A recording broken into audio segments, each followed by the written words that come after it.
And the Lord said unto Moses, Say unto Aaron, Stretch out thy rod, and smite the dust of the land, that it may become lice throughout all the land of Egypt. And they did so, for Aaron stretched out his hand with his rod, and smote the dust of the earth, and it became lice in man and in beast. All the dust of the land became lice throughout all the land of Egypt. And the magicians did so with their enchantments to bring forth lice, but they could not. So there was lice upon man and upon beast. Then the magicians said unto Pharaoh, This is the finger of God. And Pharaoh's heart was hardened, and he hearkened not unto them as the Lord had said. So that's Exodus 8, verses 16 through 19. Just 4 verses on the next plague, the Plague of Lice. So this goes back to what I've said in past things, is the Bible doesn't tell us everything. And this is a little closer to it because the usual pattern is there's a plague, here's the results of the plague, Pharaoh says remove the plague and I'll let you go, they remove the plague, and then Pharaoh's heart is hardened. In this case, there's no mention of Pharaoh saying remove the plague. Actually, there's not even any mention of the plague ending. It's just we're left to assume that based on what happened, or perhaps we have some parts missing from the Bible. I mean, it seems sort of strange they wouldn't write this down. And again, people are going to complain, oh, that's blasphemy because you're saying the Bible is imperfect or whatever. I'm just saying maybe some stuff was lost. Well, surely God would preserve. No, not necessarily. So there is, get to the end of the law, and there's a verse, if any man shall add to or remove from this law, let them be cursed, or remove from the writing of this law. Words to that effect. I don't have it memorized.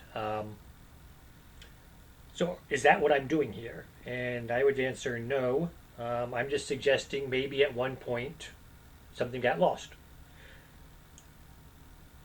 But the scribes, they used to count the letters, and if it didn't add up, they'd make a copy of the law, count the letters. If it didn't add up, then they'd destroy that copy.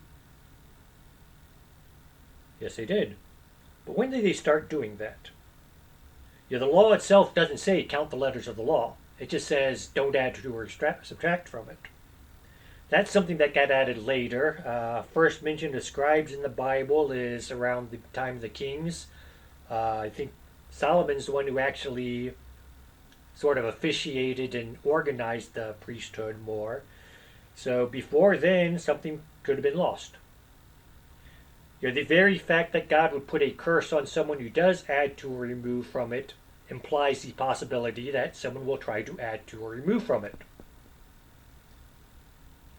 And then, of course, you get into some of the prophets later on, and they actually say, if you disobey me, you're going to lose sight of the law and knowledge of the law.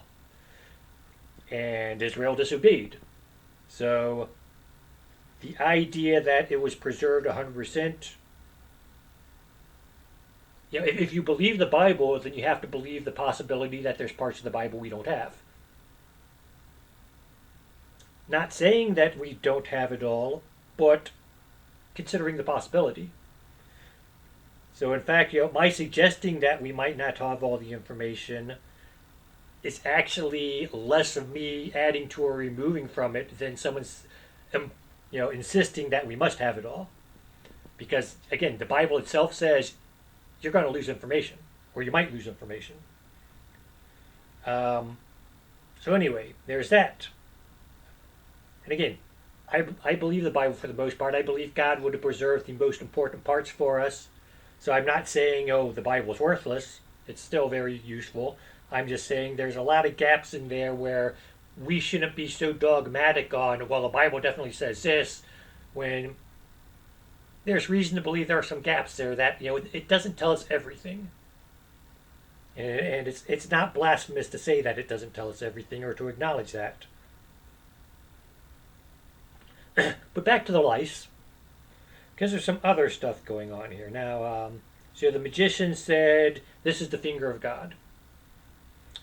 And so at some point later on, some rabbi mentioned this, and he said the finger of God is applying to all 10 plagues and not just the plague of lice, which, you read the Bible and it's only applying to the plague of lice. And so when the Israelites crossed the Red Sea, it says the hand of God was on the Egyptians when they went through. And so this rabbi says if a finger was 10 plagues, then the hand of God, 5 fingers, is 50 plagues. And so that's sort of become a Jewish, it's not doctrine, it's just sort of a saying they have that, when God overthrew the Egyptians in the Red Sea, he cursed them with 50 plagues. And again, it's based on this one verse, which is taken completely out of context. And I'm willing to say, this, to some extent, that's adding to the law. That's more of a curse than my suggesting we don't have all the information and maybe we lost some of it is less taking away from the law than that is adding to it. So, and again, that's not official doctrine. That's just sort of a saying they have. It's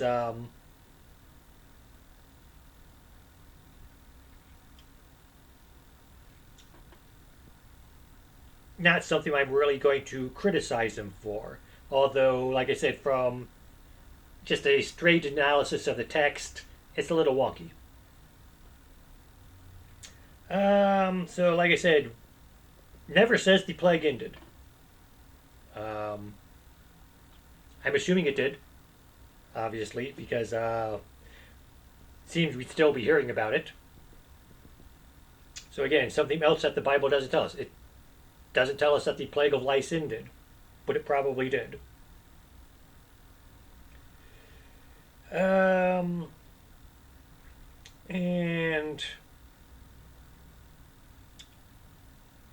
again, Pharaoh's heart was hardened. That usually happens after the plague has been ended. He promises to let them go, which again, we have no record of him saying that in this case, but it makes sense he would have.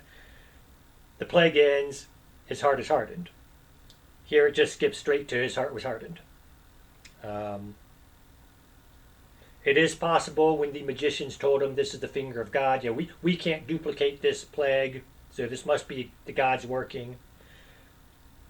Then that was enough to convince him to end it. Or maybe it had to last a few days. We don't know how long it lasted. This goes back to the plague of the frogs, where Aaron brought frogs up from the river, and then the magicians did, and it's like they're just magnifying the plague on themselves. They tried to do that with the lice, and it didn't work. So for once, their failure actually worked in their favor, because it didn't make things worse than it was. So that's pretty much it. Like I said, the Plague of Lice, it's only 4 verses. It's 4 verses that don't give us a lot of detail and leave a few questions, but it's a very short plague. People don't like to talk about lice. That could be one thing about it. Again, compared to what we've had so far, is it worse or better or worse than the plague of, the rivers turning to blood? Hard to say. Lice are unpleasant, but so is not drinking. Is it better or worse than the plague of frogs? Again, the frogs were an annoyance more than anything, so I'd say it was probably worse than the frogs. There were lice in both men and beasts. That's sort of an interesting thing. Is how do animals react to lice? That's we don't think about it. Obviously, if you have pets, you're worried about ticks and fleas, so maybe lice are similar to that. What was it like, watching your livestock trying to rub against stuff because of this lice? Or little detail, that's actually mentioned in the Bible, and it's a detail most of us just ignore completely. So, interesting thing to think about there. That's it. Like I said, purpose is to take a closer look at the plagues, but at the same time, with the information we're given, even taking a closer look isn't going to answer a lot of questions. So we can only speculate, which I'm doing. and it is just speculation. I could be 100% wrong on this other than the parts that I read. But that's it. Have a nice day.